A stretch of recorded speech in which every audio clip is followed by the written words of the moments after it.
Hello, my name is Fiona Imbali from ACTS, and today I am privileged to have Miss Beliyu Limenih from Ethiopia. She will tell us a bit about her project to the GCF for the GCF fund, and we'll learn about the CRIBS processes that have been ongoing for the past 2 weeks. Good evening, Bella. Thank you. Good evening, you too. How are you? Fine. I'm still enjoying. Great to have you here. I want to learn a bit more about your project. We want to understand what your project is all about and what are the processes that you are engaging on to ensure that your proposal is fit for funding to the GCF. Before start to develop my project proposal, I just derived that idea from regional, national, and my starting point is policies regarding climate change policies that brought from global, regional, and national issues. As we all know, in a global level, there is UN summit agreement in each country, and regional levels there's also IGAD plan to achieve this climate change. So based on that, Ethiopia also set a strategy that we call it climate readiness green economy set.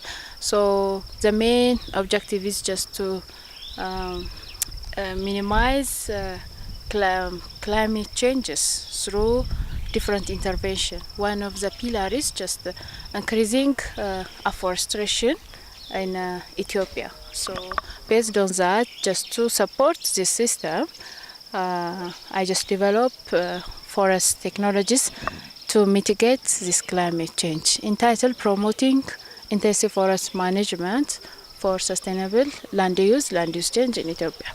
So the main problem, what I found, farmers currently now deforested because of looking for another farmlands. Of course, there are different reasons, but the main one is that they couldn't able to food self-sufficient by this time. So the only option they have is just to deforestate these forest lands and have another farmlands and to increase production and productivity. So to alleviate this problem, I am going to implement the first objective is that to rehabilitate those degraded lands. First, I am going to do that. The second, just to intensify woodland management. There are silviculture management and so on.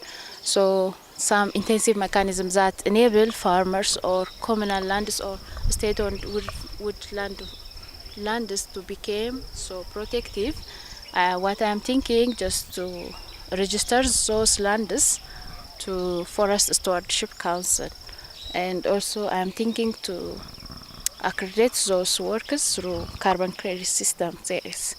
And my third objective is just to increase production and productivity, because within the existing farmlands there are different technologies that enhance production and productivity of farmlands, like using improved agricultural technology and through promoting organic fertilizer and diversifying those technologies and so on. So I'm going to work with different stakeholders like Ministry of Agriculture, Land Administration, and Ministry of Environment and Forests. So it gives some senses to alleviate this whole problem. Thank you very much. You're very passionate about forests, about your Red Plus initiative to the GCF, and I would like to understand how the 2 weeks has been for you, the CRIBS and the GCF. What have you gained, and what are these interventions that are innovative, that are going to ensure that your proposal is not just like any other proposal? And yes, how are you going to align it and ensure that the CRIBS process takes effect in it? Okay, I came up with a very general concept note. So when I am trained, I found CRIBS tools that enabled me to see things very specifically, especially problem identification. It was a very critical one, and identifying those potential stakeholders also what I have got. In short, CRIBS is just a tool, just enable me to see things in different way. I have found it like I told you, but it's very intensive training. It was for me because we know as business usual way, we just develop proposal. We know that problem identification cycle something, but this one is very intensive, and I found it is very effective because from my project proposal I can able to see many things because of this tool.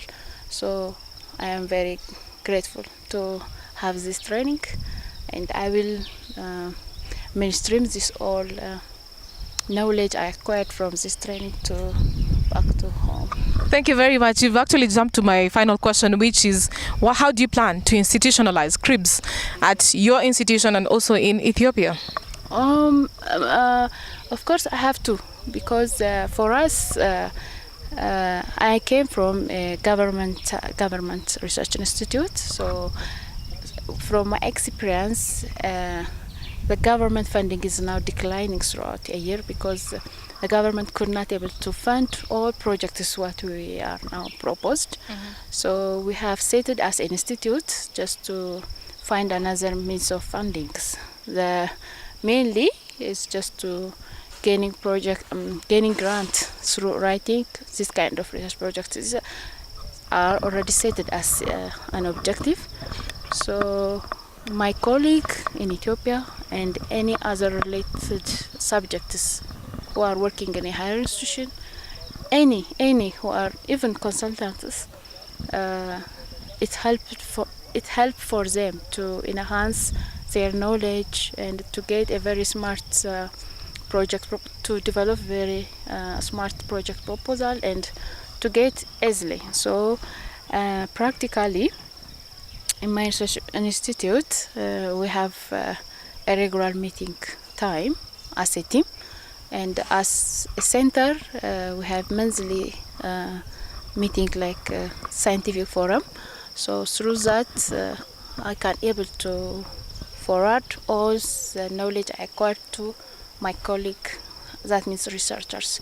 So this is what I'm thinking, but I'm quite sure they all need it, because this is what we really need by now. Everybody is eager to find a project, his project going to be funded.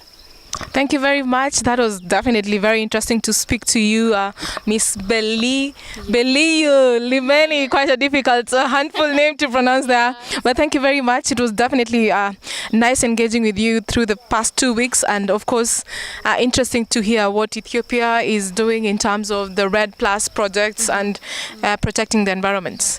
Thank you very much, Miss Beliyu Limenih from the Environment and Forestry Institute in Addis Ababa. Yeah. Thank you. Thank you.